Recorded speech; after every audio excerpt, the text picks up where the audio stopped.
मुलांनो, आज मी तुम्हाला एका महत्वाच्या विषयावरती एक बोधकथा सांगणार आहे. बोधकथेचं नाव आहे अहंकार. एक सुतार असतो. सुतार माहिती ना सगळ्यांना, लाकडाची अवजार बनवणारा. एक सुतार होता. दिवसभर काम करून बिचाऱ्यानं संध्याकाळच्या वेळी आपलं दुकान बंद केलं, शटर खाली ओढलं आणि घरी गेला. संध्याकाळची वेळ होती. एक भला मोठा साप, विषारी साप त्या सुताराच्या दुकानामध्ये शिरला. फटीमधून शिरला असेल कदाचित. आतमध्ये गेल्यानंतर सुताराचं जे साहित्य होतं, करवत असेल, वाकस असेल, कुऱ्हाड असेल, ते जमिनीवर त्या ठिकाणी पडलेले होते. आणि मग साप त्या दुकानामध्ये शिरल्यानंतर चलता चलता काय झालं, ती जी अणकुचीदार कुऱ्हाड होती ना, त्या कुऱ्हाडीच्या जवळून हा साप चालला होता आणि त्या सापाला किंचितच काय झालं, खरचटलं. एक किरकोळ दुखापत झाली. दुखापत झाल्यानंतर सापाला भयानक राग आला. राग आल्यानंतर त्या सापानं द्वेषानं, रागानं त्या कुऱ्हाडीवरती आपल्या फणीनं वार करायला सुरुवात केली. फुस फुस फुस करत सापानं त्या कुऱ्हाडीवरती वार करायला सुरुवात केली. अणकुचीदार अशी कुऱ्हाडीवरती साप आपल्या फणीनं वार करत होता. ज्या वेळी साप त्या कुऱ्हाडीवरती वार करायचा, त्यावेळी त्या सापाला खूप मोठी जखम व्हायची.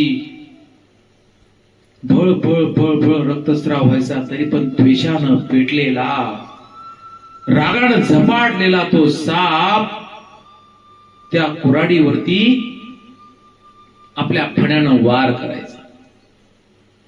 त्याचा हा कार्यक्रम बराच वेळ चालला. अक्षरशः घायाळ झाला तो साप.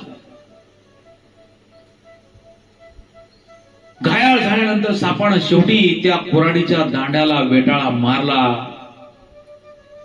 करकचून आवळण्याचा प्रयत्न केला. जेवढं त्यानं करकचून आवळलं तेवढं त्याचं ब्लडिंग झालं, रक्तस्राव झाला.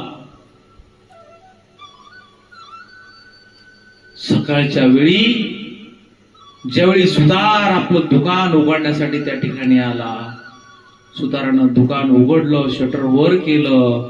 आतमध्ये बघतोय हा साप कुऱ्हाडीच्या दांड्याला वेटाळा मारून बसलेला जो साप होता ना, हा साप मरून पडलेला होता. मुलांनो, कोणी मारलं रे या सापाला? मी सांगू? अरे या सापाला मारलं त्याच्या अहंकाराने.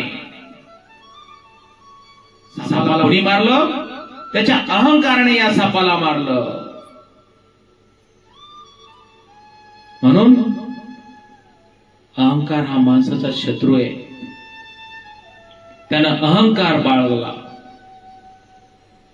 म्हणून त्याला त्या ठिकाणी आपला जीव गमवावा लागला. या कथेतून बोध हाच घ्यायचा आहे, जीवनामध्ये छोट्या छोट्या घटनांमुळे त्रागा करणं, मी म्हणजे सर्वश्रेष्ठ, माझ्या एवढा मोठा कोणीच नाही, मी माघार का घेऊ, मी जिंकणारच, या सगळ्या बाबींमध्ये काय माणसाचा अहंकार दडलेला आहे, अहंकार भरलेला आहे. आणि मनुष्याच्या जीवनामध्ये सगळ्यात मोठा असणारा शत्रू हा अहंकार आहे. त्यामुळे मित्रांनो, या शत्रूपासून आपण कोसो दूर राहिलं पाहिजे.